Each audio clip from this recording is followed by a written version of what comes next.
Assalamualaikum warahmatullahi wabarakatuh. Nama saya Rika Juniarti dari kelas 9B.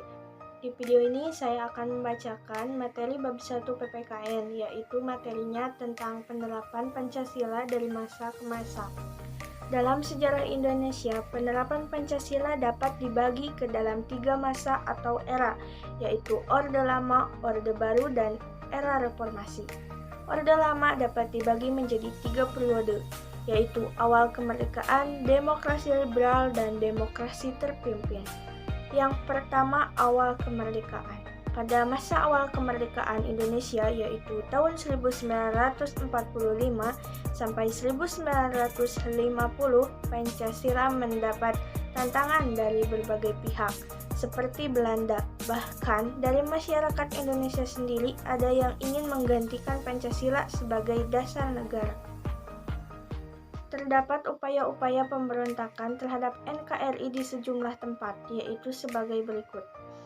Pemberontakan Partai Komunis Indonesia (PKI) yang dilakukan pada tanggal 18 September 1948 di Madiun. Pemberontakan ini dipimpin oleh Musso yang bertujuan untuk mendirikan negara Soviet Indonesia yang berhaluan komunis.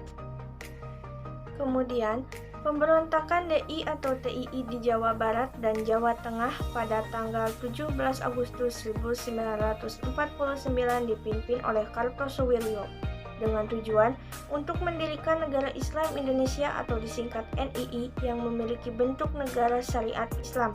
Yang kedua yaitu demokrasi liberal. Pada masa ini, dasar negara tetap Pancasila, namun dalam penerapannya, sila keempat tidak lagi berdasarkan musyawarah, namun suara terbanyak atau voting. Pada masa ini juga muncul berbagai pemberontakan dengan tujuan memisahkan diri dari NKRI. Pada tahun 1950 sampai 1959, muncul sejumlah pemberontakan dengan bertujuan melepaskan diri dari NKRI, yaitu sebagai berikut, di antaranya Republik Maluku Selatan atau RMS. Kedua, pemberontakan PRRI. Ketiga, pemberontakan Permesta.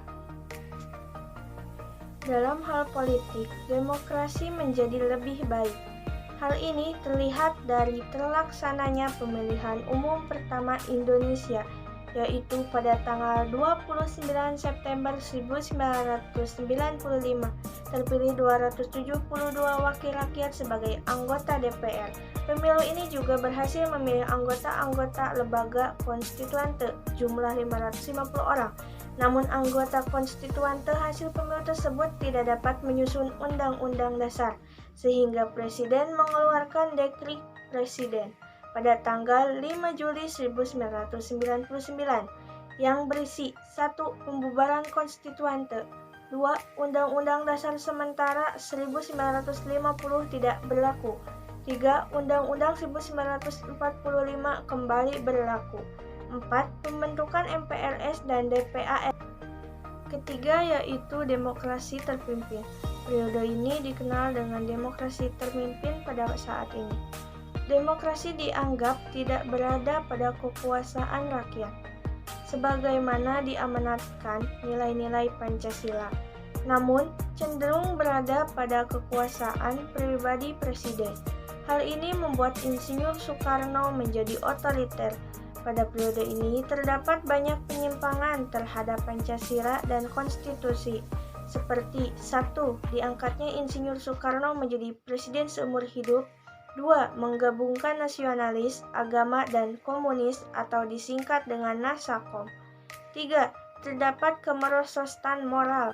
Terjadi peristiwa pemberontakan PKI pada tanggal 30 September 1965. PKI yang dipimpin oleh DN Aidit berusaha merebut kekuasaan disertai pembunuhan 6 perwira tinggi dan seorang ajudan Jenderal Abdul Haris Nasution. Yang keempat yaitu Orde Baru pada 1966 hingga 1998 disebut sebagai masa Orde Baru. Orde Baru diharapkan dapat melaksanakan Pancasila dan Undang-Undang Dasar NKRI tahun 1945 dengan murni dan konsekuen. Pada awalnya, Orde Baru memberi secerca harapan bagi rakyat Indonesia. Pada masa ini diharapkan adanya perubahan-perubahan politik Namun, kenyataannya Orde Lama dan Orde Baru sama saja atau sama-sama otoriter.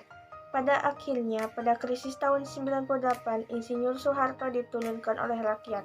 Hal tersebut membuat rakyat Indonesia memasuki era baru, yaitu era reformasi. Pada masa ini, Pancasila juga mendapatkan banyak tantangan. Tantangan tersebut adalah kondisi masyarakat yang diwarnai kehidupan yang serba bebas, munculnya benih-benih perpecahan dan perkembangan dunia.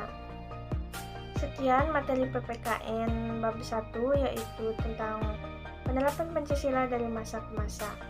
Wassalamualaikum warahmatullahi wabarakatuh.